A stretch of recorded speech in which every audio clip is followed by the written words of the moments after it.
marble, midnight. Worn shoes where worn shoes don't belong. Listen, there's a sound a room makes when someone's being broken inside it. Not a scream. Screaming's mercy. This is quieter. Flat, patient. The voice of a man who's never once been told stop. A girl, frozen. 3 witnesses suddenly fascinated by their own shoes. Above them, an old man with a dead wife against his heart feels something wake up that he buried 4 years ago. 62. Retired. Nobody pays him to care anymore. That was always his problem. Then the stranger moves. Too fast, wrong fast, and the old man's spine hits solid marble. The wall doesn't give. Neither does he. Ruth used to say the Aldrin Grand was the kind of place that made you feel like you'd done something wrong just by walking through the door. She said that once. Years ago. They'd driven past it on the way to dinner somewhere cheaper and more honest. She'd looked up at the limestone facade and the doorman in his coat and said it exactly like that. Like you'd done something wrong just by walking through the door, and then laughed at her own observation. That specific laugh she had, the one that started in her chest before it got to her face. Jack thought about that laugh now. 11:47 p.m. East Corridor. Marble floors that clicked under his shoes no matter how carefully he walked. Crystal chandeliers throwing light that was designed to make everything look expensive. Which it did. Which everything here was. Jack was not expensive. He was 62 years old with a bad back, and shoes worn at the left heel and a security guard's badge that said his name in letters too small to read from more than 3 feet away. He walked these floors every night. Same route, same sequence. Lobby to East Corridor to service elevator, up to the mezzanine, back down. He knew every baseboard scratch, every light bulb that flickered before it stabilized, every camera angle and what it missed. 30 years as a Chicago detective. You didn't stop noticing things just because you stopped getting paid for it. In his left breast pocket, a photograph.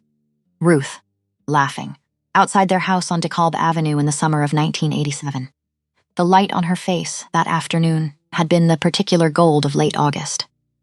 She was looking at something beyond the camera's frame. Some private amusement he couldn't remember the source of anymore. He hadn't looked at it in 6 months. Not because he'd forgotten, because looking had become a thing he didn't know how to do anymore.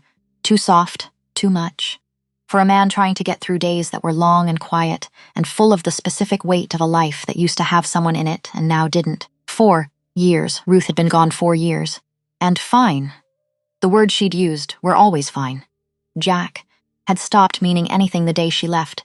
He was on the mezzanine when he heard it. Not words. Tone. 30 years of walking into rooms where something was wrong taught you the difference. Frustration had edges to it. Anger was loud or it was tight. But diminishment. The specific act of making someone smaller while they stood there and couldn't stop it. That had a weight that settled into a room like weather. He leaned over the railing, East Corridor. Near the elevator bank, a girl. 23, maybe 24. Brown uniform of the Aldrin housekeeping staff. Holding a leather luggage bag with both hands. Standing completely still. The way you stood when you decided that moving, reacting, showing anything on your face would only make it worse, and in front of her, him. Jack's first impression of Calum Vale was not dangerous. His first impression was wrong. And he knew that within 30 seconds of looking, expensive suit, dark. The kind with no visible seam, because visible seams were for people who couldn't afford the other kind. He was tall, very still. He had the posture of someone who had never once needed to be told to straighten up. Not because anyone had drilled it into him, but because he'd simply never had cause to slouch. He was saying something to the girl, low, measured, without heat. Shouting would have been better. Shouting meant emotion. And emotion meant the person saying things still lived inside a world where other people's reactions mattered. This had no emotion in it. It was precise the way a scalpel was precise. Finding the specific soft place and pressing. The girl's hands were tightening on the bag handles. Jack took the stairs. By the time he reached the corridor, 3 other staff members had found reasons to be very busy with things in their immediate vicinity. Heads down. The practiced choreography of people who had decided that witnessing something was more dangerous than not witnessing it. Jack had never been good at that choreography, sir. The man turned. And Jack revised his first impression. Because the eyes were wrong, not cruel, though there was that too. Wrong in a way that took him a moment to name. Old, like something that had been watching the world for so long it had stopped expecting anything new from it. Gray. The specific gray of Lake Michigan in February when the sky came down to meet the water and there was no warmth anywhere in either direction. Sir, Jack said again. I'm going to need you to step back. A pause. Excuse me? You heard me. The man looked at him the way you looked at a piece of furniture that had appeared somewhere inconvenient. Mildly surprised. Already calculating around it. And you are? Building security. Jack put himself between the man and the girl. Not aggressive. Just. There. Whatever's happening here is finished. The girl. Her name tag, said Penny. Took the moment. Smart girl. Gone around the corner in 3 quiet steps while the man's attention shifted, which left Jack alone with him, which was fine. He'd been alone with worse. Your concern, the man said, is misplaced. My concern is my job. Your job is corridors and locks, something that lived near amusement but wasn't quite there. Not private conversations. Hallways aren't private. Jack held his ground. This one especially. Silence. The kind with pressure in it. Most people filled silence like that because the discomfort was unbearable. Jack didn't fill it. Another thing 30 years had taught him. Silence was information if you let it breathe.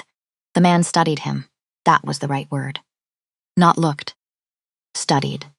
The particular attention of someone who was trying to categorize a thing and finding that the usual categories weren't quite fitting. You're not going to move, he said. No, sir, I'm not. Do you know who I am? I know you're a guest at this hotel, even. Careful. I know guests here have certain privileges. Talking to staff that way isn't one of them. Something shifted in his expression. Not anger. Recalibration, then he moved faster than that. Jack processed it after, not during. During, there was only the wall. His back against it, breath out of him all at once. A hand flat against his sternum. Not grabbing, just pressing. And the pressure of it was wrong. Way wrong. The kind of force that should have cracked something, that should have ended the conversation immediately and involuntarily. The wall was solid marble. Old construction. It didn't give. Jack's ribs sent a detailed complaint up through his chest. He was still standing, pinned, breathing through it. But standing, he looked at the hand on his chest. Then he looked up at the face above it. You're going to want to move that, he said. Get. No performance in it. Just the words. The man stared at him. What is this? His expression said. What exactly is this? He removed his hand.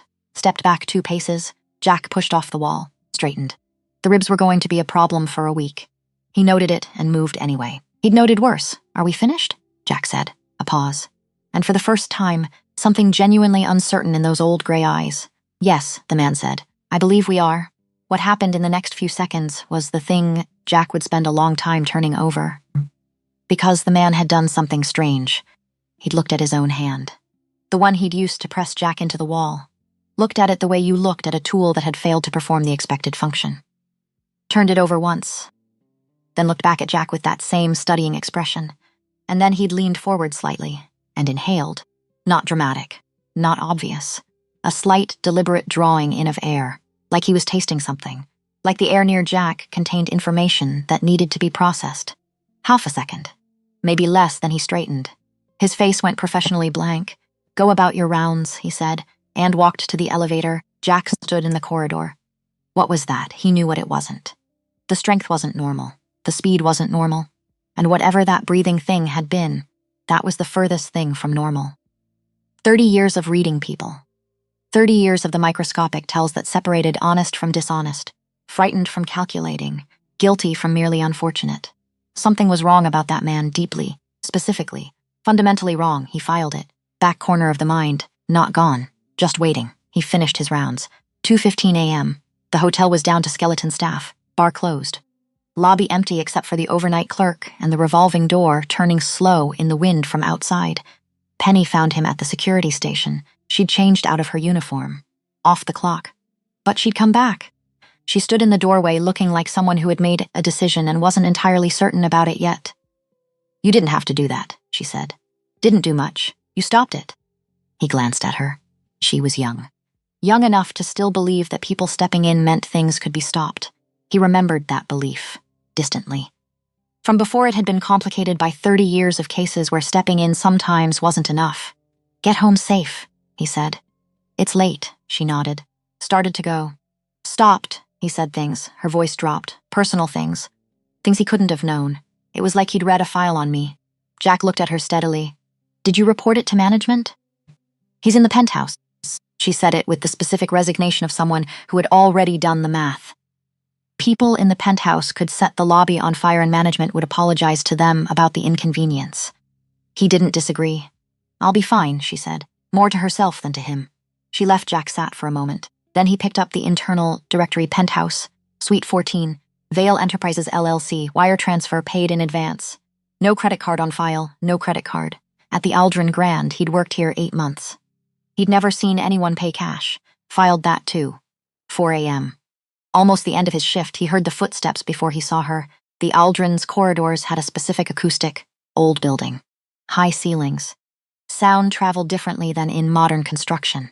He'd catalogued every regular footfall pattern, staff schedules, late guests, the maintenance man who came in at 3:30 for the boiler.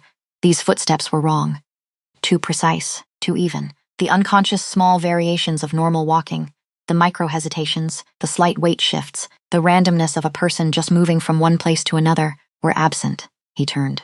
A woman at the far end of the corridor. About 35 in appearance. Dark blazer and trousers. The kind of clothes designed to be forgettable, and somehow weren't because everything fit precisely and nothing moved in the way regular fabric moved. She was looking at him with an expression that existed somewhere between neutral and something he didn't have a name for. Mr. Morrow, she said. He went still. Not sir, not excuse me, not the anonymous address of a stranger. Mr. Morrow. I'm Bryn, she said. I work for the gentleman you spoke with earlier. He'd like to speak with you. If you're willing. At 4 in the morning, he keeps unusual hours. Jack looked at her the way she'd been looking at him. Trying to categorize. Finding the same problem, he could have come himself, Jack said. He thought that might not go well, something that almost became a smile. Given how your earlier conversation concluded, Jack was quiet for a moment. Everything he'd filed in the last few hours was pushing forward now. The speed, the force, the inhale, the personal information about Penny, the cash payment. And now this woman at 4 in the morning who knew his name without introduction. All right, he said. The penthouse of the Aldrin Grand was the kind of room that existed to communicate a point about money. Not to live in, not to enjoy. To communicate. 2,000 square feet, floor-to-ceiling windows facing east over the city, furniture that probably had provenance. Art on the walls he was almost certain he'd seen in textbooks. Jack had been in it once before, during his initial walkthrough 8 months ago. He'd thought the same thing then. Calum was at the windows when Bryn showed Jack in. Chicago was still dark, pre-dawn. The grid of the city spread out below in amber and white, and the lake was a blackness at the eastern edge, enormous and without reflection. He didn't turn immediately. Jack stood in the center of the room and waited. He was good at waiting. When Calum turned, he looked different in here than he had in the corridor. Harder to say why. The light, maybe. Or the context. In the corridor, he'd been a threat, defined entirely by what he was doing. In here, he was a man standing in a room that was too large and too quiet, with the city behind him and something in his expression that Jack needed a moment to identify. He looked tired, not physically tired, the other kind. The kind that accumulated over time in a way that sleep couldn't address. Mr. Morrow, Mr. Vale, a slight incline of his head. Like being addressed by name was unexpected and he wasn't certain how to receive it. Please sit. I'm fine standing. A micro-pause. Then something that lived near a laugh without quite being one. Yes, I imagine you are. He moved to the sitting area, sat. Poured 2 fingers of amber liquid into a crystal glass. Set it down without drinking. Set the bottle down with the precision of someone very aware of the gesture and not interested in explaining it. I behaved badly tonight, he said just that. No, however. No, but you should understand. No context provided to soften it. A statement about a fact offered plain. Jack looked at him. The young woman, Calum, continued. What I said to her, and how I said it, was inexcusable. A pause. I want that acknowledged. Why tell me? Because you were the only person in this building who acted as though it mattered. He looked at the glass he wasn't drinking from. That is rarer than you would think. Silence, the comfortable kind. Which was strange given that they'd met 4 hours ago with his hand pressing Jack into a wall. Comfortable silence shouldn't have been available. And yet, Bryn said you wanted to talk, Jack said. I did, so talk. Calum set down the glass. Leaned forward, elbows on his knees, almost casual, almost. When I pressed you against the wall tonight, he said, I used considerably more force than any person should have been able to absorb without serious injury. Ribs aren't happy about it, and yet you're standing without favoring your right side. He looked at Jack directly. Without any indication that being pressed into marble by that kind of force was anything more than an inconvenience. Jack said nothing. I also, Calum continued, found something when I assessed you. Assessed, my word for it. What word should I be using? Something moved through those old eyes, adjacent to amusement. Whatever makes you comfortable. What did you find? Jack said. This was the part that came slowly. Not because Calum was reluctant. Because some information required time before it could land properly.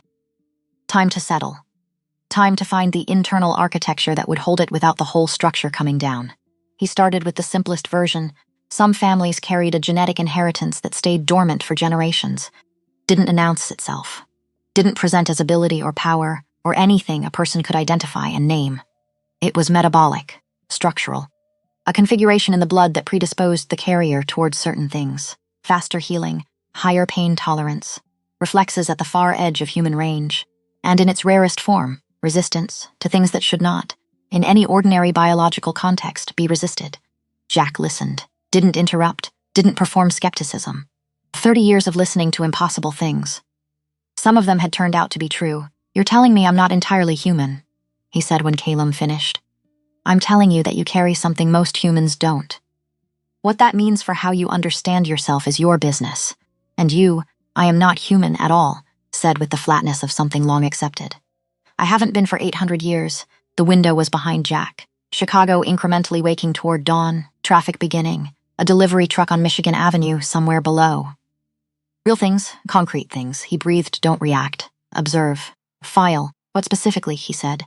You know the word, I want to hear you say it. A pause. Vampire. Calum said the word sat in the room, not dramatic, that was the thing. After everything, the speed, the force, the inhale, the eyes that had been wrong in ways he could finally name. After all of it, the word didn't arrive like a shock. It arrived like the last piece of something that had been sitting on the table in the wrong order. Oh. Something in Jack's mind said. That explains it. All right, Jack said. Calum blinked, just once. All right. All right meaning I'm listening. Not all right meaning I believe everything you've said. That's reasonable. I have questions. I expected you would. Not tonight. Jack glanced toward the windows. The sky at its eastern edge was changing, just barely. Tonight's almost done. I need to think, he stood, buttoned his jacket. The rib sent another detailed complaint. He noted it, Mr. Morrow. He stopped at the door. There's something else. Calum's voice had changed. Careful in a way that came from weight, not from strategy. Something I'd rather tell you properly, with time. But I want you to know it exists before you leave. Jack turned slightly. It concerns your wife. The corridor outside the penthouse was empty. Jack stood in it for a moment after the door closed. His ribs hurt. His back hurt. His mind was doing the thing it used to do when a case broke sideways, holding too many new facts, looking for the through line, the logic, the shape that made everything cohere. Your wife, Ruth, who had been a high school English teacher in Evanston for 26 years, who cried at every graduation ceremony because Jack, they worked so hard, who made terrible coffee and excellent pie, and who had loved him, specifically, stubbornly, through 31 years of a marriage that was not always easy, who had been diagnosed with an aggressive and unusual cancer in March of 2020, who was gone by June, 3 months. The oncologist had used the phrase unprecedented progression rate twice in one conversation. Jack had pulled on that phrase for a while. Old detective habit. Trying to find the thread, then grief had swallowed the thread and everything else, and he hadn't been able to find it for 4 years. He went back to the security station, logged his round, signed out at 6:02 a.m., sat in his car in the parking structure for a while without starting the engine. Some things needed to be sat with before they could be carried. A man who was, apparently, not a man had told him 2 things tonight. 1. Jack carried something in his blood that wasn't entirely ordinary. 2. There was something about Ruth.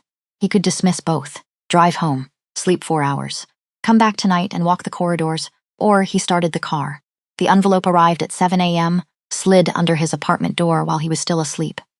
Plain Manila, no return address. His apartment number in handwriting that was precise and slightly archaic, like someone who had learned penmanship before ballpoints existed. Jack stood in the hallway in his socks and looked at it. Made coffee first. Good coffee, the real kind. Ruth had always said it was excessive for a man who drank it black. You can taste the difference, he told her. You just don't know what you're tasting. She'd rolled her eyes. 31 years of eye-rolling. He missed it more than he could explain to anyone who hadn't had it. He opened the envelope at the kitchen table. The first photograph was Ruth. Not recent. Ruth at maybe 45. Standing outside a building he didn't recognize. Coffee cup in hand. looking at something off-frame, not posed, caught mid-thought. Her expression was the one she had when she was working something out. Turning a problem over, she'd looked like that when she graded papers, when she was redesigning a lesson. When she found something worth finding, he looked at the photograph for a long time, turned it over, on the back, in that same precise handwriting, Northwestern University Library. March 14, 2017. Subject conducting independent research into anomalous physiological patterns. Subject. His wife, alone. Without telling him. He turned to the next page. The folder was 43 pages. He read all of it, twice. Surveillance logs, document scans, records of Ruth at 3 different libraries, records of her requesting specific medical journals, a scan of what appeared to be her personal notebook, her handwriting unmistakable, slightly left-leaning cursive she'd had since grade school, filled with careful notes, anomalous healing rates, genetic inheritance patterns, a bibliography built from scratch. She'd been building something. A picture of what she was. Page 31 was a letter she'd sent to a research institution, asking about hereditary biological anomalies. The response, 2 pages later, was a form letter. Standard decline, page 38 was a photograph of Ruth talking to a man Jack didn't know. Outside a coffee shop, the man was well-dressed, attentive, leaning forward in the way people leaned when they were very interested in what you were saying. On the back, unknown contact. First meeting November 3, 2018. Assessed as low-level operative. Conduit to Vora's network. Surveillance increased following this date. Jack set the folder down, breathed. She didn't know, he thought. She was curious, that was all. She found something, and she pulled the thread, the way she always pulled threads. Because she wanted to understand. Because not understanding something interesting was not something she could leave alone. And it had killed her, and he hadn't known. He'd sat by her bed for 92 days. Held her hand, talked to doctors, stared at hospital ceilings at 3 in the morning, trying to understand how something so catastrophic could happen so fast. He hadn't known. Not any of it. He called Bryn at 10 a.m., page 38. The man she met, we identified him 6 months ago, a brief pause. He's no longer active, meaning he no longer works for anyone. Jack processed that. Vora covered her tracks. Systematically. She's very thorough. How many people between her and Ruth? At least 4. Possibly 5. We've confirmed 3. I need names. Not summaries. A pause. There's a second folder. I'll bring it myself. Bryn arrived 20 minutes later. She stood in his doorway and looked around the apartment the way people looked around spaces they were assessing. He let her in, made no offer of coffee. She didn't seem to expect one. Sit, he said. She sat. He remained standing. The person standing controlled the room. She seemed aware of this. She seemed unbothered, which told him something. Tell me about Vora, he said. Not from the file. Your version? Bryn looked at him for a moment. 820 years old, she said. She leads the southern bloodlines. Patient. That's the first thing to understand. Whatever she does, she's been thinking about it for a long time before she does it. She doesn't act on emotion. She acts on analysis. What does she want? Stability. On her terms. Anything that could disrupt the balance of power she's spent centuries constructing. She removes it quietly before it becomes a problem. Ruth wasn't a problem. Ruth was a question mark. Vora doesn't tolerate question marks. Jack looked at the folder on the table, and Calum. He said, what does he want? Bryn was quiet for a moment. He wants her to answer for it, she said. He's wanted that for 4 years. But in our world, accusation without sufficient evidence is more dangerous than no accusation at all. Vora has centuries of goodwill with the Elder Council. An unproven claim doesn't unseat her. It just makes the person making the claim a target, so he's been building evidence for 4 years. Yes, and he needs someone who can move in spaces he can't. Yes. Jack looked at her. Why me specifically? Beyond the lineage, Bryn held his gaze. Something shifted in her expression. Careful, but honest. Because you walked into that corridor on Wednesday night and you didn't back down, she said. And because Calum has been diminishing, for lack of a better word, for longer than I'd like to say. He needed to be reminded that there are people who don't. You reminded him. Jack was quiet for a moment. He's 800 years old, he said. Yes, and he's being diminished. Longevity doesn't protect against it. If anything, it accelerates the process. You can only go through the motions for so many centuries before the motions are all you have left. Jack sat down across from her, picked up the second folder. Walk me through it, he said. They worked for 4 hours. It was the most functional 4 hours Jack had spent in recent memory. Strange thing to register sitting across from someone 300 years old going through surveillance photographs of his dead wife. But there it was. Bryn was precise, didn't editorialize. Laid information out in sequence, answered questions directly, said I don't know when she didn't know. No qualification, no softening. He appreciated that more than he could have explained. By 2 in the afternoon, they had a working timeline. Ruth's investigation, the contact, the escalating surveillance. A specific date in January 2020 where Bryn believed the order had been given, 2 months before Ruth's diagnosis. Jack looked at that date for a long time. January, he thought. We went to Colm's for New Year's. She made her terrible coffee. I made good coffee. We sat in his kitchen until midnight and she fell asleep on my shoulder before the ball dropped, January. The doctor who diagnosed her, Jack said. We looked into him. He's clean. He didn't know. The compound mimics the disease precisely enough that standard diagnostics confirm it. He was treating what he saw, a pause. It's designed that way. So even if someone had suspected, nothing to find. Clinically, Jack set the timeline down, looked at the wall above Bryn's head for a moment, not seeing it. Seeing a hospital room, beige walls, the sound of monitors, Ruth's hand in his, increasingly thin. I don't understand why it's moving this fast, she'd said once. Quietly. Not frightened. Just puzzled. The way she was puzzled by things. Wanting to understand. She'd been right to be puzzled. He was going to make sure that mattered. Calum came to the apartment that evening. Jack had been half expecting it. Bryn had texted at 4. He'd like to speak with you if you're amenable. Jack had texted back. Fine. Not because he'd made peace with anything. Because there was more work to do, and work required the other person in the room. Calum knocked. Waited to be let in. Jack opened the door. They looked at each other for a moment. Come in, Jack said. Calum stood in Jack's apartment the way Jack had stood in the penthouse, taking inventory, not rudely, just looking. The 3 photographs on the wall. The kitchen table with the second folder spread across it. The refrigerator with Ruth's picture held up by a magnet from a state park in 1994. He stopped at the refrigerator photograph, just for a moment. Something moved across his expression that Jack filed and didn't address. Then he came to the table and sat without being invited. Jack sat across from him. You've done thorough work, Jack said. For 4 years. You're also missing 3 connections between Vora and the actual implementation. Gap in the middle, I know. That gap is what she'll use if you try to bring this forward. Yes, what's in it? 2 individuals. Possibly 3. The conduit between Vora's directive and the operative who reached Ruth. Both have gone to ground. They know we've been looking. Where? One surfaces occasionally in New York. Financial district. Human business interests that require periodic presence, but not impossible to reach. Not for someone who can walk into a boardroom without stopping every heartbeat in the room. Something almost dry, which I cannot do, New York. Financial district. A vampire in a suit with human business interests and information Jack needed. Different kind of case. Same basic problem. You needed information from someone who didn't want to give it, and you had to find the angle that made giving it more practical than keeping it. When does he surface? Jack asked. An industry conference. Within the next 2 weeks, send me everything you have on him. Jack stood. The meeting was over as far as he was concerned. And the 3rd connection. The possible one. Calum stood as well. There's something I should tell you, he said. Jack waited. Vora is aware we've been in contact. She'll move to understand what that means. Let her. Calum looked at him steadily. She is not someone to underestimate. I don't underestimate people. Jack looked at him directly.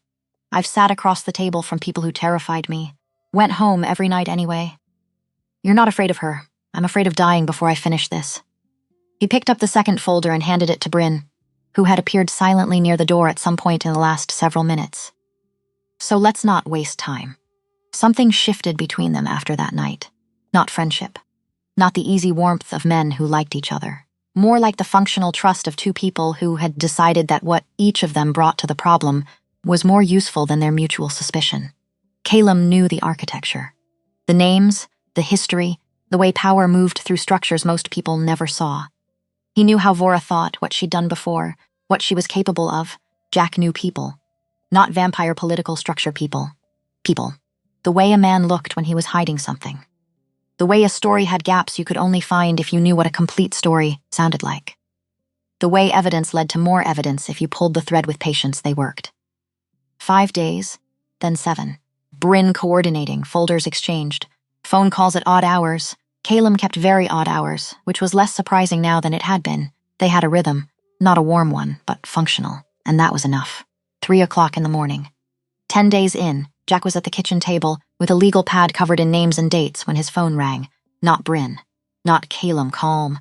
He stared at the name for 2 full rings, then answered, calm Dad, his son's voice. 34 years old. Still sounded younger than that when he was uncertain. Sorry, it's late. It's fine. I'm up. A pause. I got an email, Colm said. Jack went still. What kind? It looked official.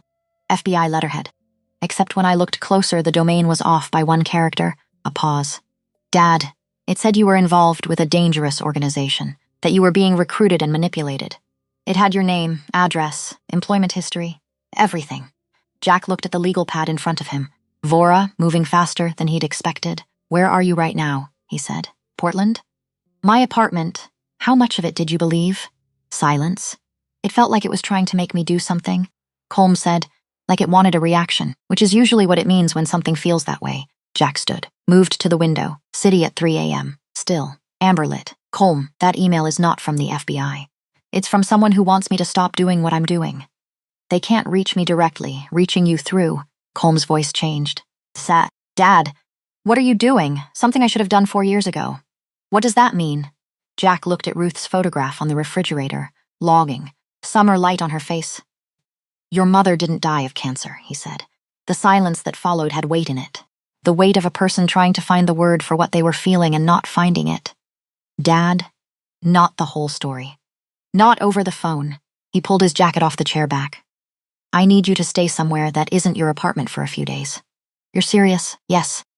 I know what it sounds like. Come to Chicago. He picked up his keys. And Colm, don't reply to that email. A long pause. Okay, Colm said quietly. I'll come. Jack called Bryn at 3:08 a.m. She answered on the 2nd ring. Vora contacted my son, he said. A brief silence. Not surprise. Acknowledgement of a thing she'd been waiting for. She's escalating, Bryn said. Which means she's more concerned about what we're building than she wants to appear, which means we're closer than we thought. The New York contact will be at the conference in 4 days, she said. If you can get what we need from him. We close the gap. 4 days, Jack said. 4 days. Colm arrived on a Tuesday afternoon. Overcast. That specific Chicago gray that wasn't dramatic, just the city doing what the city did in October, when it wasn't trying to be anything in particular. Jack met him at the door. His son was taller than he remembered. Or maybe Jack was misremembering. 34 years old. Dark hair that was Ruth's hair. Jack's jaw. And his eyes. Jack always forgot this. The specific blue-gray that was neither of them exactly and somehow entirely Ruth anyway. They looked at each other for a moment. Hey, Colm said. Hey, a beat. Colm glanced past him into the apartment. The table, the folders, the legal pad and the 3 pens lined up beside it and the cold half-cup of coffee. You've been busy, he said. Come in. Jack made fresh coffee. Colm sat at the kitchen table and looked at the photograph on the refrigerator. Neither of them said anything for a while. Silences between fathers and sons were different from other silences. They carried the full weight of every previous silence between the same 2 people. Every conversation that hadn't happened. Every time one of them had been in the same room and hadn't said the thing. 4 years of that. Jack poured the coffee. Set it in front of Colm. Sat across from him. I'm going to tell you some things, he said. Some of them are going to be hard to believe. Colm wrapped both hands around the cup. Ruth's gesture. He probably didn't know he did it. Tell me about Mom, he said. Not tell me what you've been doing. Not explain the folders. Not is this actually insane. Tell me about Mom, because that was the center of it. Colm had driven from Portland not because of an email and not because his father had asked him to. He'd driven because after 4 years of not having the conversation, there was finally the possibility of one. Jack looked at his son. She was curious, he said. You know that about her, yeah? She found a pattern in her own medical history, things that didn't add up, and she started researching. A pause. She never told me. Colm was quiet. Do you know why? He asked. I think she was still in the stage where she wasn't sure what she had. You know how she was when she had a hypothesis. She didn't want to talk about it until she'd tested it. She had a notebook, Colm said slowly. Dark green cover. She'd take it out sometimes after dinner. I asked her once what it was. She said a project. Jack hadn't known about the notebook. He'd seen it in the folder, the scanned pages. But he hadn't known it existed while it was being written. Yeah, he said. And then someone found out about it. Yes. Dad, Colm looked at him. Who found out? Jack held his son's gaze. That's the part that's going to be hard to believe, he said. he told him. Not everything, enough, the architecture of it, Hunter lineage, a world that ran parallel to the one they'd known. An organization that had decided Ruth was a risk. He told him about Vora, about the compound, about the oncologist who had been telling the truth as he understood it, without knowing the truth wasn't complete. Colm listened. He didn't interrupt. Ruth's trait. She'd trained herself to let people finish. When Jack was done, Colm sat very still for a moment. She would have figured it out, he said finally, if they'd given her more time. She would have gotten there. Yeah, Jack's voice rougher than he intended. She would have. And you? I didn't know anything until last week, but now you're building a case. Yes, Colm looked up. Against people who can do things like that. To people like her, yes. Is that safe? Jack looked at his son. Probably not, he said honestly. But I've been doing unsafe work for 30 years. Dad, Colm, I know. Jack set his cup down. I'm not asking permission. I'm telling you because you have a right to know. And because that email means you're already in this as whether you want to be or not. Silence. So what do I do? Colm said. Stay here. Don't go back to your apartment until I say it's clear. A pause. And if anything happens to me, he reached into the kitchen drawer, pulled out a sealed envelope, set it on the table. This goes to Bryn. Her number's on the front. Colm stared at the envelope. Nothing's going to happen to you, he said. Probably not. Jack picked up his coffee. But I plan for probably not. That night Jack couldn't sleep. He sat at the kitchen table and listened to Colm's breathing from the bedroom down the hall. Strange. Having someone in the apartment. Strange in a way that wasn't entirely bad. He thought about the last time they'd been in the same space. Ruth's funeral. November 4 years ago. Rain that didn't care about the significance of the occasion. Standing at the graveside. Neither of them saying much. They'd both been waiting for her to handle it. That was the truth of it. Ruth had been the one who knew what to say. Who could fill a silence with the right warmth. Without her, the two of them were just standing in the rain with no idea how to begin. So they hadn't. 4 years of not beginning. He looked at the bedroom door. We're going to have to figure this out, he thought. The two of us. Whatever that looks like, he wasn't sure how. But he was starting to think the beginning might be less about saying the right thing and more about just staying in the same room long enough. Which was something. New York was cold that week, not Chicago cold. Chicago cold had intention behind it. The Lake Michigan wind that came off the water like it had somewhere to be and you were in the way. New York cold was different, indifferent. The kind that existed without caring whether you noticed. Jack noticed. He always noticed cold. The conference hotel was 450 floors of glass in Midtown. The kind of building that existed to make people feel like important things were happening inside it. Lobbies full of men in suits with lanyards and the expression of people performing relevance. Jack fit right in. That was the thing about 62 years in a working-class city. You learned to wear any room, not by pretending. Just by walking in like you belonged. If you walked in like you belonged, most people assumed you did. Bryn had arranged the cover. Consultant, semi-retired. There for the afternoon panel on regulatory frameworks. The lanyard said J. Morrow, independent advisor, close enough to true that it sat naturally on him. The contact's name was Aldrich Fenn, according to the file. Appeared mid-40s. Actually somewhere north of 350. Principal in a private equity firm that was legitimate in every measurable way. Good at human business. Good at the long game. Good at being in rooms where decisions were made without anyone knowing exactly what he was. Jack found him in 20 minutes. The file had a photograph. More useful than that, it had behavioral patterns. Corner positions. Arrived early to every room. Always oriented toward both exits. The habits of someone who'd been keeping secrets in human senses for centuries. Jack recognized them. He had some of the same habits for different reasons. He spent 40 minutes watching Fenn before he moved. Fenn moved through the room with the ease of a man who had never been uncertain of his reception. But he checked the exits twice in the first 20 minutes. Something had him on edge. Which meant Vora had warned him. Which meant she knew Calum was close to the evidence gap. Which meant this was the only window. Jack picked up a coffee from the side table and walked over. The approach was the simple kind. He positioned himself at the same corner table, waited for Fenn to return from a conversation. When Fenn sat, Jack was already there, just a man with a coffee and a lanyard looking mildly bored. Long morning, Jack said. Not a question. Fenn assessed him. Fast, faster than human, but not obvious. Every year, Fenn said. First time here? No, you. Second. And that was the opening. The second-year attendee had something to offer the returning one. Familiarity. They talked for 15 minutes. Surface things, regulatory trends, coffee quality, a shared complaint about the moderator's tendency to interrupt. Fen relaxed. Comfortable until he wasn't. It was a name that did it. Jack introduced it conversationally. The way you introduced a name when you were testing recognition. A name connected to one of the transactions in the evidence file. A name that should have meant nothing to a legitimate private equity principal.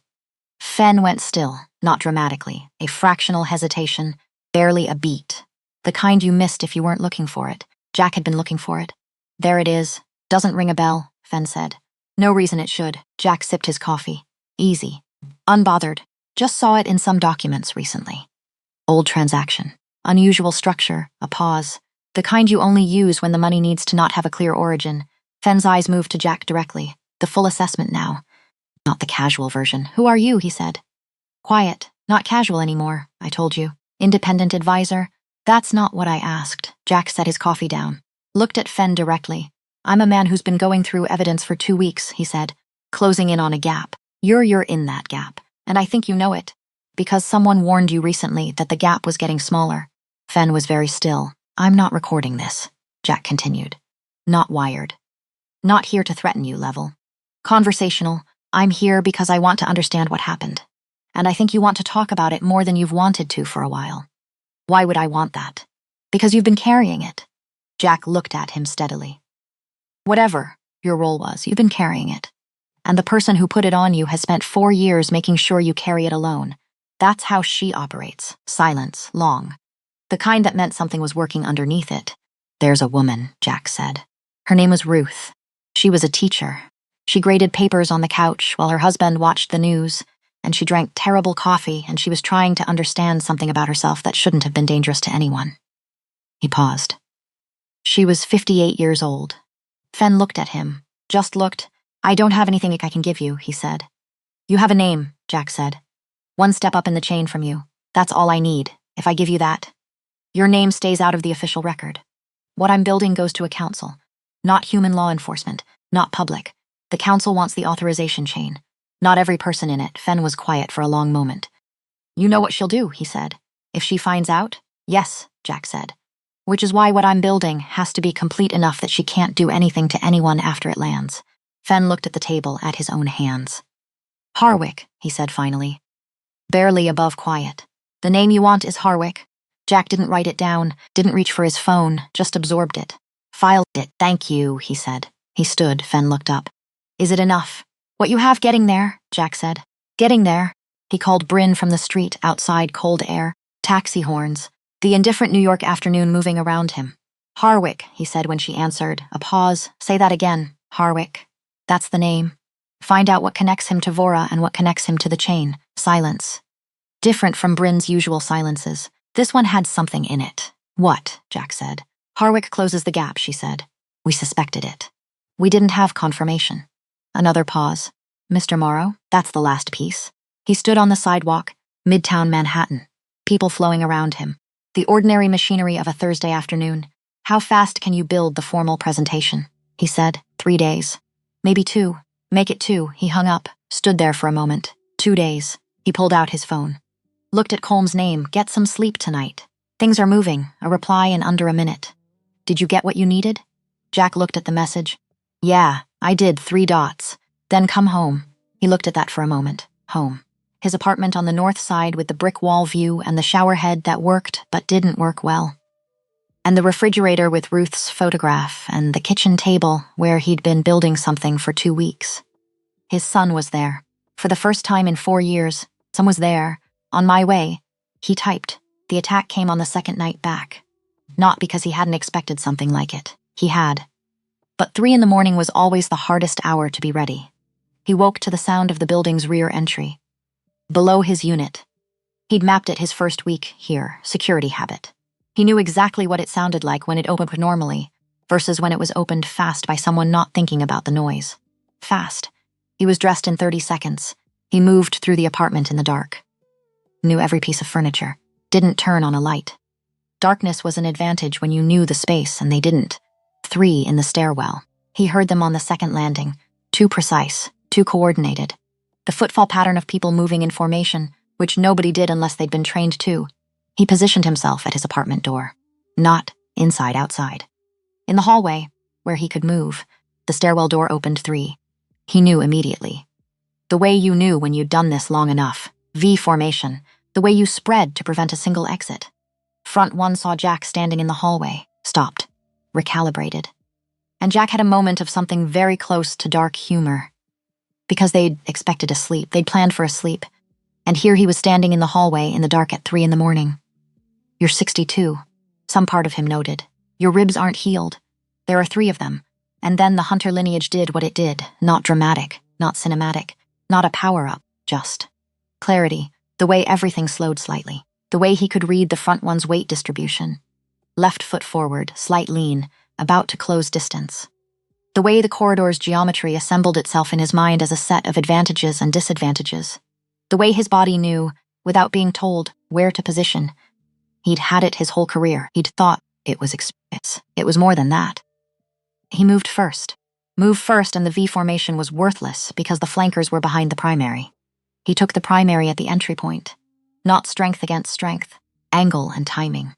The primary was fast, much faster than any person. But Jack was already at the angle when it arrived, and the leverage was his. The corridor wall was solid. The impact was significant. For both of them, Jack's shoulder absorbed what it absorbed. He kept moving. Flanker 1 came around the primary. Expected move.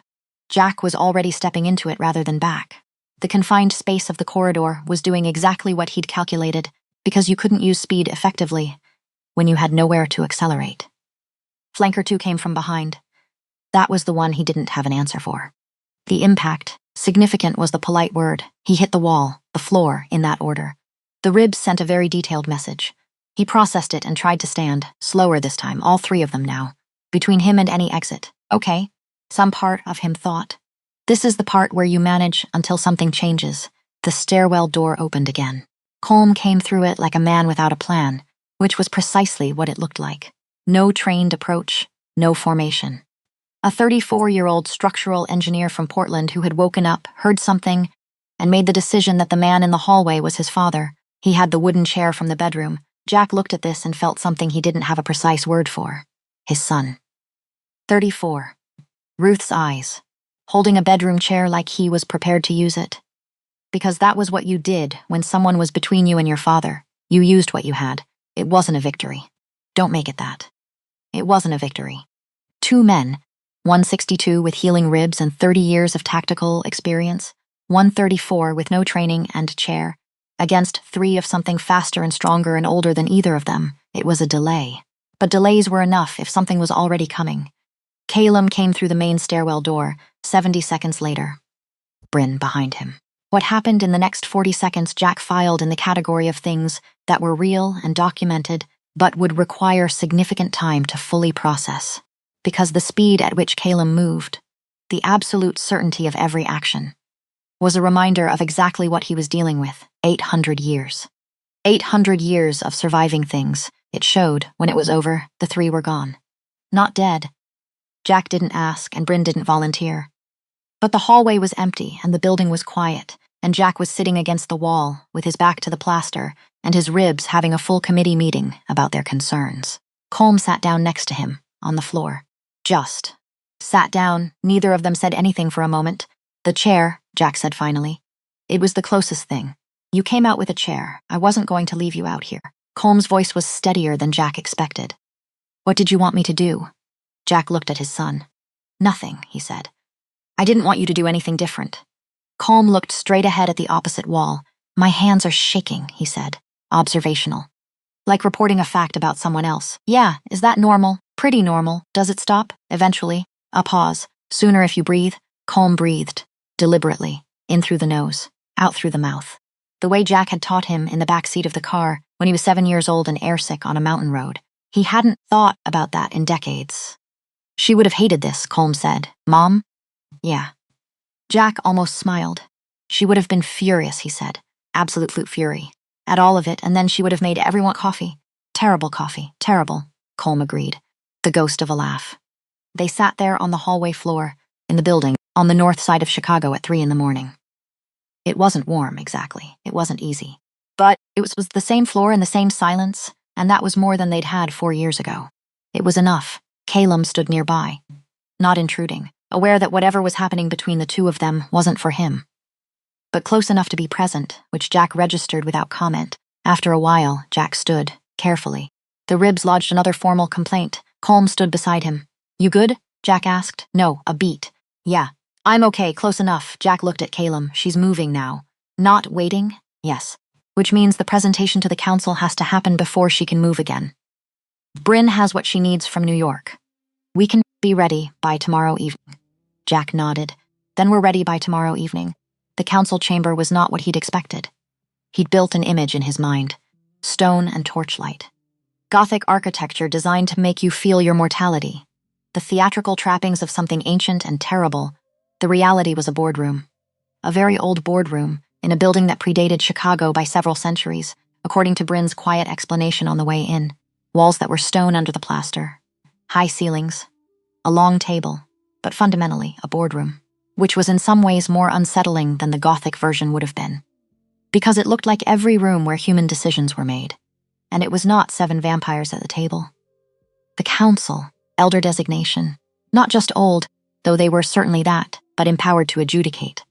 To make binding determinations. They looked at Jack the way people looked at unexpected variables, with more interest than welcome. Vora was there too. Not at the table, at the far end of the room, standing. Present as the subject of the proceeding, not a participant in it, she looked exactly as she had in the corridor of the Aldren Grand. That warmth. That careful, precisely deployed warmth. Her eyes found Jack when he walked in. She smiled at him slightly. "See," the smile said. "Here we are. And I am still standing." Jack looked at her steadily. Not for long, he thought. Calum made the formal presentation. Jack had helped structure it. Not the vampire world elements. Those were Calum's and Bryn's domain. But the logical architecture, the sequence of evidence, the identification of each link in the chain. The demonstration that each link connected to the next, in a way that couldn't be coincidence. Calum was good at it. 800 years of political maneuvering, even imperfect maneuvering, built certain skills. He laid it out piece by piece. The surveillance of Ruth, the security briefing, the presence of Vora's operative Harwick in the chain. The 3 confirmed steps between Vora's authorization and the compound's administration, and then Fenn's confirmation of Harwick's name. Not in writing, not recorded, but with Jack present in person to confirm to the council what had been said in a midtown Manhattan hotel by a man who had been carrying it for years. The elders listened, didn't interrupt. The discipline of people who understood that interruption compromised information gathering. When Calum stopped, the room was silent. The presiding elder, center seat, a woman who appeared about 60 and was almost certainly not even close to it, looked at Vora. "You have a response," she said. Vora's response was good. Jack had expected that. She moved through it with the precision of someone who had prepared multiple versions and was selecting in real time. She didn't deny the chain entirely. She acknowledged Harwick had worked with her network. She framed his actions as unauthorized. Rogue. Someone operating under her umbrella without her knowledge or sanction. Composed. Precise. Centuries of practice at exactly this. Then she turned to Jack. "The human witness," she said, "Mr. Morrow, brought into this matter by Calum Vale with a very specific purpose." She looked at the council steadily. His wife's death gave him motivation. Calum Vale provided the narrative. And now he stands here as confirmation of a conversation that cannot be independently verified. Her voice carried to Jack. "Mr. Morrow," the presiding elder said, "you have standing here as a Hunter lineage witness. The council recognizes that standing. You're permitted to respond directly." Jack had not spoken yet. He'd been still the whole presentation. Everything he'd filed over 2 weeks of work. Standing at the edge of the room, watching. He stepped forward now. He looked at the council first, not Vora. 30 years of testimony, courtrooms and hearing rooms, and the back offices of people who needed to be convinced. He knew how to speak to a room of people evaluating whether to believe him, the tone, the pace, the specificity that signaled truth versus the generality that signaled construction. "I'm a retired detective," he said. "I spent 3 decades building cases and presenting them to people whose job was to decide if the evidence held together. So let me tell you what I've seen." He went through it. Not the way Calum had. Calum had presented the structural argument. Jack presented the human argument. What Ruth had been doing. Why. The notebook with the green cover. The library visits. The specificity of a woman trying to understand something about herself. Not trying to cause harm to anyone. "She was 58 years old," he said. She taught high school English for 26 years. She cried at every graduation because she cared about her students. She drank terrible coffee. She stayed late every summer to redesign her curriculum because she wanted her students to actually care about what she was teaching them. A pause. And someone in this room decided she was a problem worth eliminating? Silence. Vora says Harwick acted without authorization. I met a man in New York 2 days ago who told me differently. I looked him in the face and he gave me a name, not because I threatened him. Because he'd been carrying it alone for 4 years and the weight had gotten to be too much. He looked directly at Vora for the first time. That's how it works when people carry secrets for you. Eventually the weight gets too much. Vora held his gaze. Nothing in her expression cracked but her eyes. Just for a moment, the warmth was gone. And what was underneath it was something very old, looking at a 62-year-old man who was not supposed to be standing here. Understanding for the first time that the calculation had gone wrong. The council will deliberate, the presiding elder said. The deliberation took 3 hours. Jack and Colm waited in an anteroom off the main corridor. Bryn brought coffee, real coffee, which Jack noted and appreciated without comment. Calum stood near the door, not because he needed to, because it was a choice he was making. Colm had not been allowed in the chamber. He'd waited here the whole time. When Jack came out, Colm looked at him. How did it go? We'll see, Dad. We'll see, not evasion, truth. He'd built enough cases to know that the moment you stopped waiting for the outcome and started assuming it, the outcome had a way of correcting you. They sat, drank the coffee. Outside the single, high window, Chicago was doing what it did at early evening. The sky going amber gray, that particular quality of light that made even industrial things look briefly worth looking at. Colm had his hands around his cup. Ruth's gesture. He still didn't know he did it. When this is over, Colm said. Jack waited. I want to hear about her. A pause. The things I don't know. From before I was born. How you two met. What she was like before she was my mother. When she was just her, Jack looked at the window. She was 24 when I met her, he said. We were both at a terrible party. She was in the corner reading a book she'd brought herself because she hadn't expected the party to be terrible, and then it was. Colm made a sound that was almost a laugh. She looked up when I walked over and she said, please tell me you're leaving too and need someone to split a cab. He paused. We didn't split a cab. We talked until 2 in the morning. In the entryway of a stranger's house. Another pause. Terrible party. Best thing that ever happened to me. Colm was quiet for a moment. She never told me that version, he said. I know, she always said you asked her out after bumping into her at a coffee shop. That was the 3rd time we met. A beat. She told a better version of it than I did. She usually did. Colm looked at him. You miss her, not a question every day, Jack said. Simple as that, me too. A pause. I didn't know how to say that to you. I kept thinking, you had her longer. You had 30 years. I only had.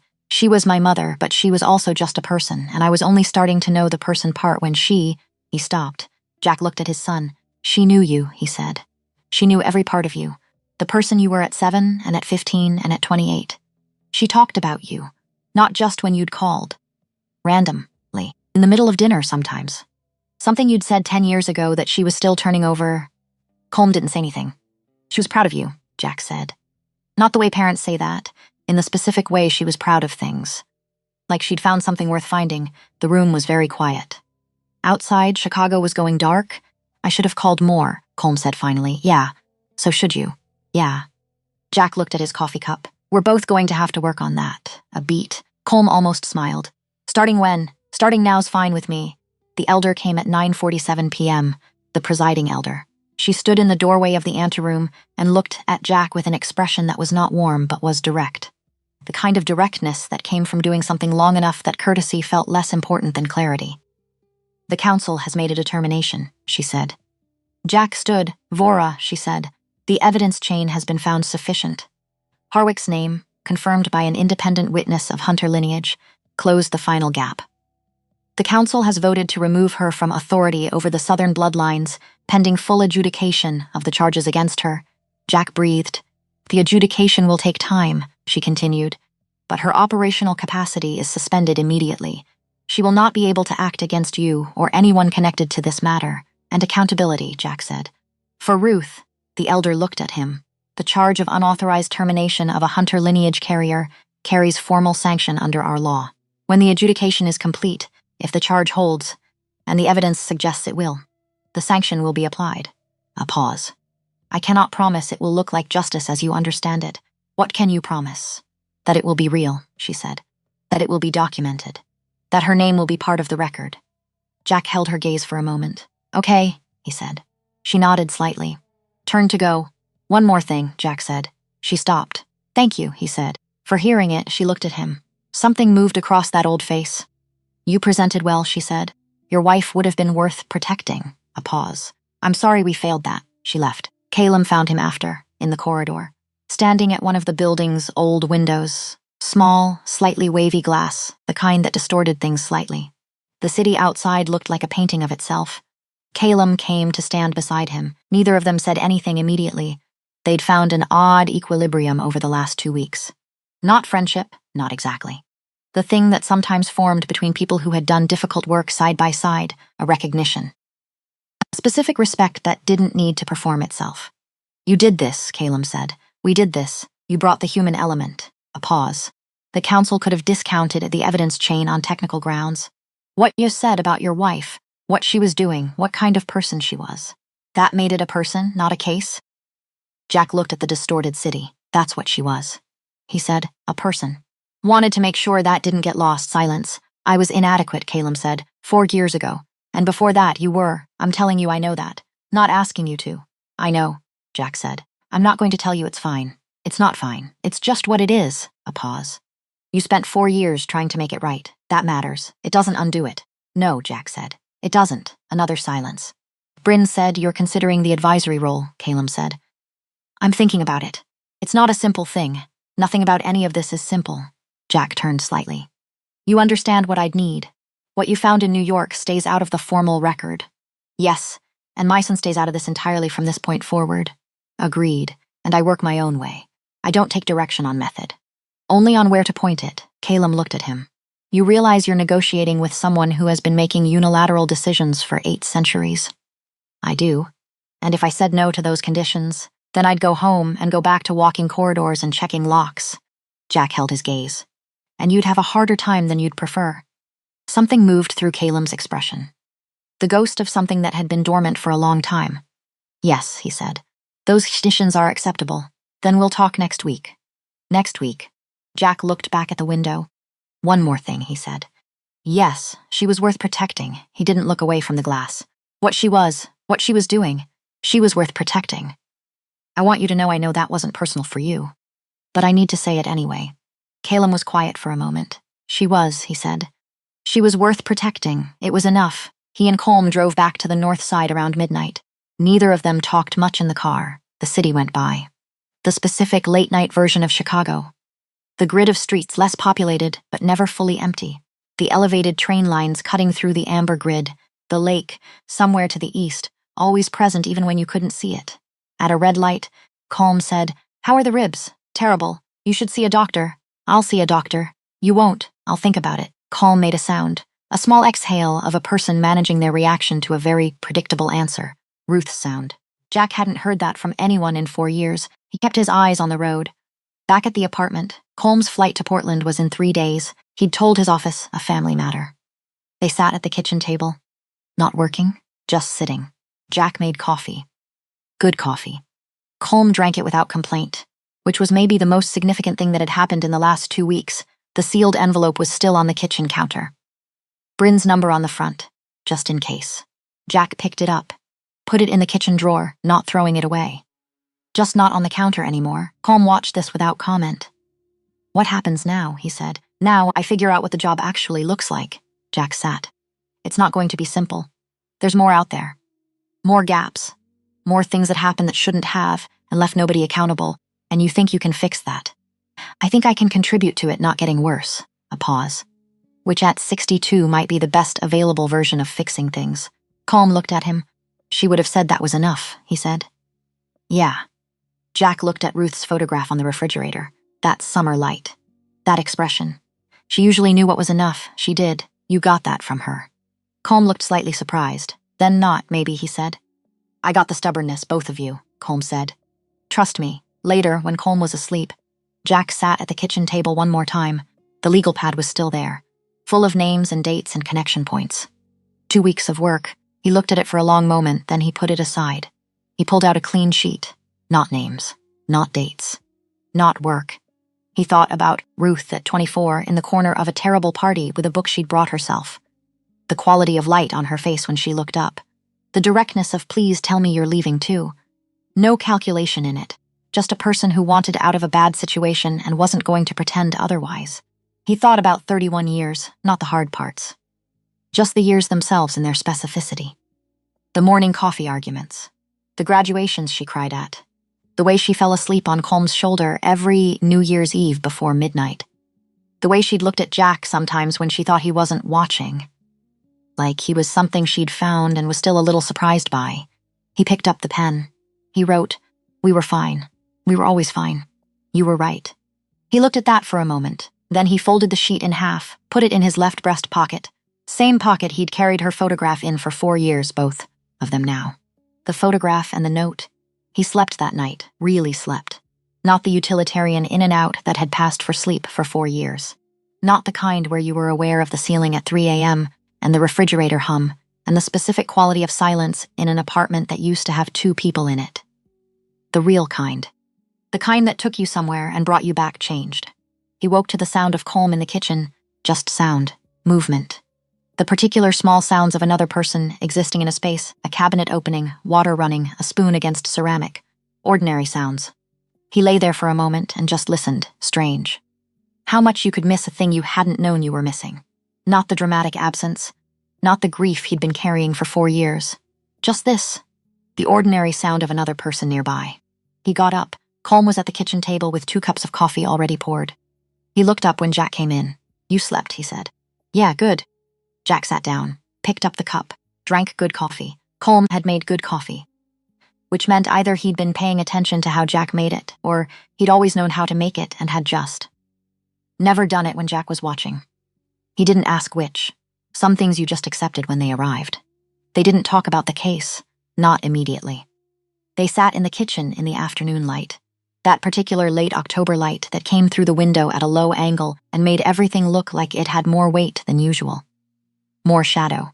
More substance. Colm had his phone on the table and wasn't looking at it, which Jack noticed. His son had been like his phone for the last decade, an extension.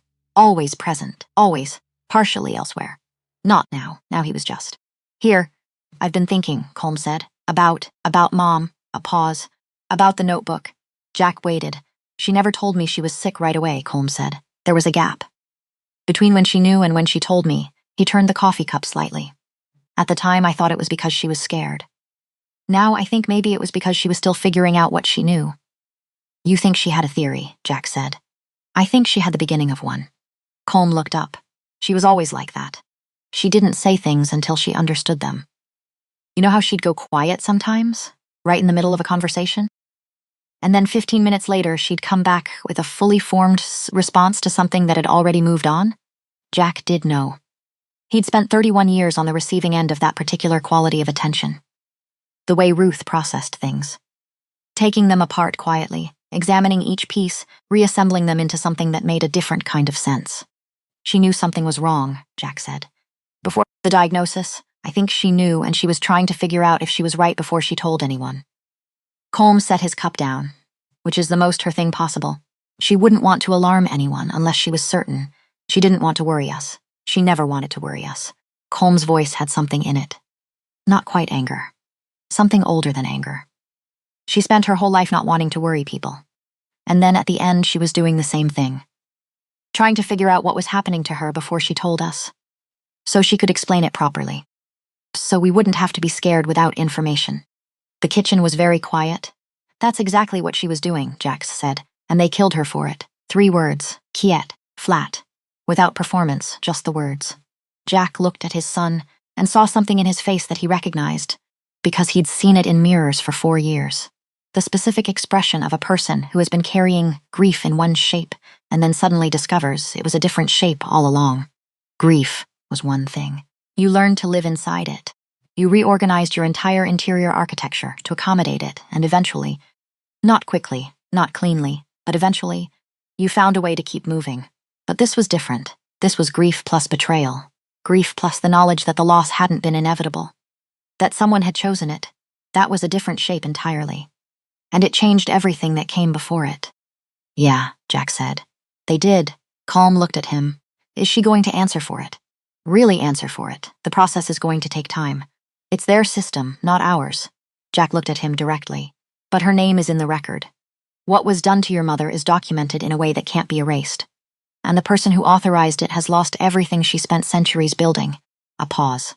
It's not a courtroom verdict. It's not what we would call justice in the way we understand that word. But it's real. It happened. It's not nothing. Colm was quiet for a moment. She would have wanted to understand it, he said. She wouldn't have wanted revenge.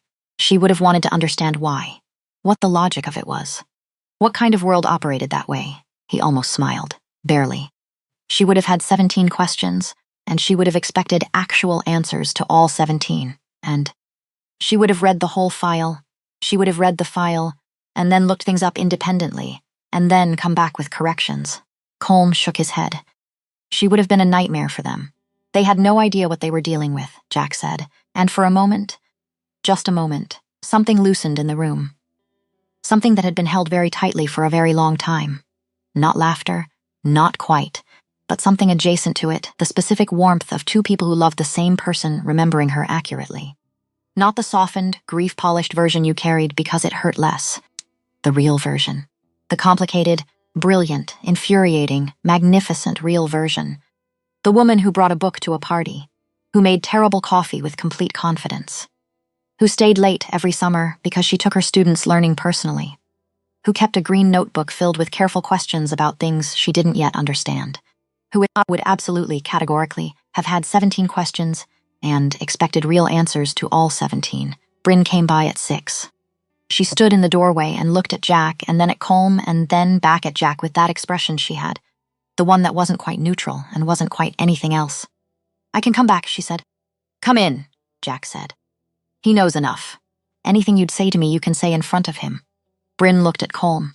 Colm looked at Bryn, a pause. You're the 300-year-old one, Colm said. Yes. You don't look 300, thank you. That wasn't exactly a compliment, I know. Something that was not quite a smile. It rarely is, she came in. Sat at the kitchen table. Colm got up and poured her a cup of coffee without being asked, which was so much his mother's instinct that Jack had to look away for a moment. Bryn accepted it, looked at the cup. It's good coffee, she said with the slightly surprised tone of someone who had expected otherwise. Dad's thing, Colm said. Not mine. Your mother's was terrible, Jack said. Catastrophically terrible. Colm sat back down. I inherited neither her tolerance for bad coffee nor her conviction that it was fine. I just make good coffee and don't mention it. Bryn looked between them. You seem better, she said to Jack. Then yesterday. Slept, he said. That explains it. She set a folder on the table. Thin. Clean paper. New. The formal structure of the advisory role, she said. There's no real precedent for a hunter lineage human in this position, so some of it is being written as we go, I noticed. Jack said, the role is currently conceived. You would operate as an independent investigator with access to our records and resources. Cases that require human world navigation. Situations where a face that functions normally in daylight and doesn't stop every heartbeat in a room is a tactical necessity. A pause. There will be more of them than you might think. We've been managing these gaps poorly for a long time, because you didn't have anyone who could fill them. Because we didn't have anyone we trusted enough to try, she looked at him. That's a distinction worth noting. Jack looked at the folder, clean paper. The new shape of things, ours, he said. Your own. Oversight. Calum reviews outcomes. Not methods, chain of command. Bryn, she said, which was the first time she'd used her own name that directly, and it landed with a weight that made clear she understood the significance of it. Directly to me. I'll manage the interface with Calum when needed. Jack looked at her. You're putting yourself between me and him. I'm establishing a working structure that doesn't require you to navigate 8 centuries of established hierarchy every time you need to communicate an operational update. A slight pause. It's practical. Not protective, both, Jack said. She held his gaze, both, she agreed. Colm walked Bryn out when she left. Jack stayed at the kitchen table. He could hear them in the hallway, not the words, just the murmur of voices. Brief. The kind of exchange two people had when they were both careful and both honest and both aware that they were navigating something new. He looked at the thin folder, the new shape of things. He thought about what Calum had said about the night they'd met. And the thing was, Jack believed him. He believed that Calum had come to Chicago for some other reason and found Jack by accident, and that everything that followed had been improvised, which meant all of it. Ruth's file, the evidence work, New York. The council, all of it, had come from a single unremarkable Wednesday night that neither of them had planned. A 62-year-old security guard had walked into a hotel corridor to stop a man from humiliating a 23-year-old woman. And that had been the beginning, the habit of stepping in. The habit of not looking away. The habit Ruth used to tease him about. You can't let anything go. Jack, you see something wrong and you have to address it even when it costs you. Presented as a criticism, the way she presented things that were criticisms wrapped around something else. Around pride, maybe. Or love. Or the particular mixture of the two that happened when you knew someone well enough to be frustrated by the same qualities you were proud of. He missed her so specifically right now. Not the general absence of her. That was always present, always with him, a kind of permanent weather, but the specific missing of a specific moment. The moment he would have walked in tonight and told her about the council ruling and Bryn's folder and the way calm had said 17 questions, and she would have laughed that chest first. And then gotten quiet, and then said something that reframed all of it in a way Jack hadn't thought of. She always did that. He didn't have that anymore. But he looked toward the hallway where Colm had been standing. He had this, whatever this was, whatever it was going to become. Two men who had lost the same woman and had been walking in parallel for 4 years without ever finding the right angle of intersection, and then had ended up sitting on a hallway floor at 3 a.m. while the city was quiet and their hands were still shaking. Sometimes that was how things started. Not with a conversation or a plan or a moment of clarity, just. Sitting on the same floor, Colm came back in, sat down. She's interesting, he said. Bryn, she answers questions directly, like actually directly. Not the way people usually answer questions where they're also answering a different question they'd rather you'd asked. He picked up his coffee cup. I asked her what Calum was actually like, not in the professional context. And she just said it. She said he was someone who had spent a long time being exactly what everyone expected him to be until he'd forgotten there was anything else. Jack looked at his son. She said that.